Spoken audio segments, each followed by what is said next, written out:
Today, I'll show you how to cancel a project in HoneyBook. If you're using HoneyBook to manage your business projects and you've found yourself needing to cancel one, don't worry, this process is straightforward and quick. Whether there's been a change in plans or the project is no longer viable, you can easily archive it in just a few steps. Let's get started. First, you'll want to open the project you wish to cancel.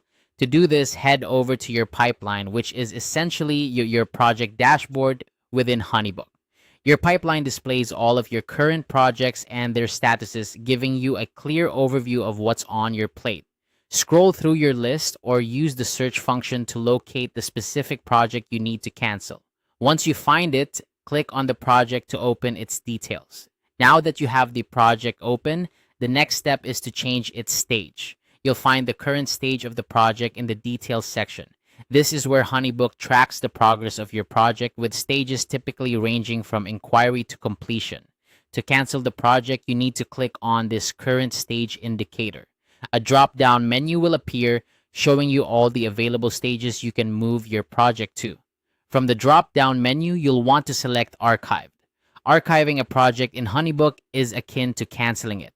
By moving it to the archived stage, you're effectively closing it out and removing it from your active workload. This is a great way to keep your pipeline clean, focusing only on projects that are active or still require your attention.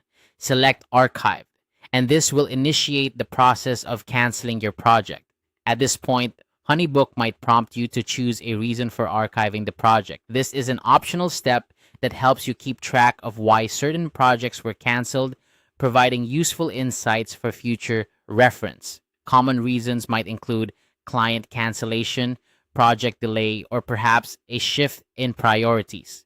Select the reason that best fits your situation from the options provided, or you can skip this step if you prefer not to specify a reason. And just like that, you've successfully canceled your project in HoneyBook. By following these steps, you can ensure that your project management remains organized and up to date, reflecting the true status of your business activities. Remember, archiving a project doesn't delete it permanently. It simply places it in a different category where it no longer appears in your active pipeline. This can be particularly useful if you need to revisit the project details later on. I hope this guide has made the process clear and easy for you. Keeping your projects organized in HoneyBook helps streamline your workflow and ensures you're always on top of your business needs. Thank you for watching, and don't hesitate to check out other HoneyBook tutorials for more tips on managing your projects efficiently.